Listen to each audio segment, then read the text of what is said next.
Okay, so even the headline is a failure, by the way. This is not all the ways I fail as a manager. It's not even 5%. I continue to make failures each week. I work for Blocket, or Schibsted Nordic Marketplaces, powering the infinite use of consumable goods. So just want to check who's with me here in the room today.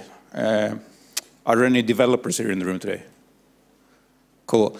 There's going to be screenshots of a manager calendar. Apologies. Sorry, it's a mess. Any UXers here? That's great, because the next slide is a mess. So any coaches? Right. Most of this is going to be duh to you. So, any managers? You're my people. You're going to know this. Because you might think like, okay, but you're teal, it's beautiful, everybody manages themselves. How many mistakes can any manager make? And you would be right, because it seems impossible for me to make mistakes. I'm excellent. In fact, I'm not. In fact, I do a lot of mistakes. And I would like to say these are ChatGPT generated mistakes. They're not. And if you can't read in the back, don't worry, it's not a pretty sight. So some of these I did early in my career, learned from them and never did again. Others I repeat. Procrastination. So luckily, we don't have time to go into all of these, because that would be awkward to you and awkward to me.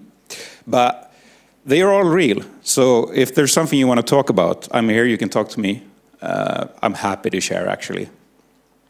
But I guess the thing I really excel in is creating learning opportunities for myself. And this is the thing. Like, if you work in any organization as an individual, even as a manager, you're going to make mistakes. And the thing is, what do you do when you do a mistake? How you treat it is the key. So if I have to single out one single mistake, one failure, that would be the failure to stop and reflect.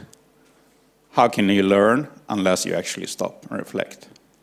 And the thing is, at the team level, we're really great at this. We have retrospectives, we run postmortems, we have created a cadence of learning. Who's going to do it for you as an individual? That's only you. That's going to be up to you. So I'm going to share how I do it. I don't expect you to take all of it, but if there's something you can steal with pride, I'm happy. I read a lot of books, watch clips, I listen to podcasts, I reflect, how does this compare to where I am today? Is there something I would like to try? Is there something to learn from this? I have a pretty good manager, actually. Don't tell him I told him. But he's okay, so we can actually have a good conversation about what's the state of things. We also have really great eye-level conversation with everybody in the organization where I work, so we can sort of iron things out as we go. But sometimes it's really up to you. So what I do, because I want to hold myself accountable for my own learning, is I do a weekly self-reflection. So let me show you how that's done by me, and then you can say that's useless, I'm not going to do that, or you can steal with pride. And it's really simple. It's banal. It's a Google Sheet, it's a self-survey, a couple of questions. Take 15 minutes to fill out. Usually I have 90 minutes set off in my calendar, because I usually steal from these slots to do other things because I'm not perfect. But it's simple questions. It's what am I most proud of since last week? What would I like to be proud of in 1 week? Has something been especially challenging? How did I choose to deal with that? How would I like to deal with it next time, given the outcome? And what's the most important thing right now?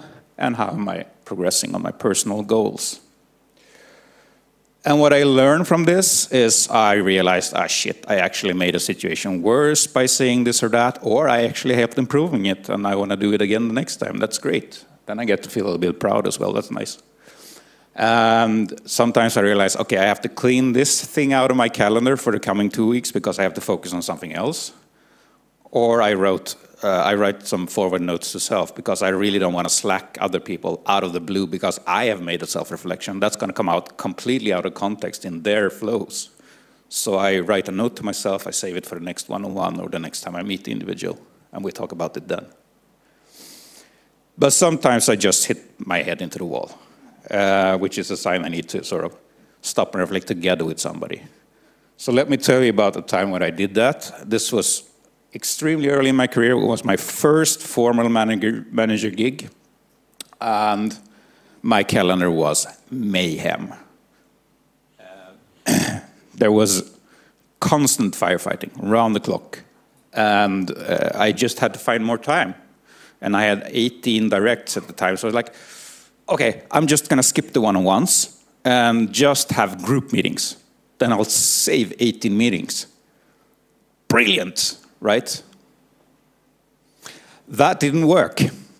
It wasn't more efficient. My calendar got worse, and it got worse. And I realized this is unsustainable, so I reached out to an external coach, and I said, this is not the manager I want to be. Obviously, being a coach, the thing she asked me then is, well, what kind of manager would you want to be? No. So yeah, one that has time to sit down with his people and actually have an eye-level conversation, that would be nice. Okay, what's stopping you? My calendar. Who's in charge of your calendar? Mostly me. The thing is, as a manager, one of the first things you do is actually lose a bit of control over your calendar because so many other people want things from you. But you are also mostly in control of your own calendar.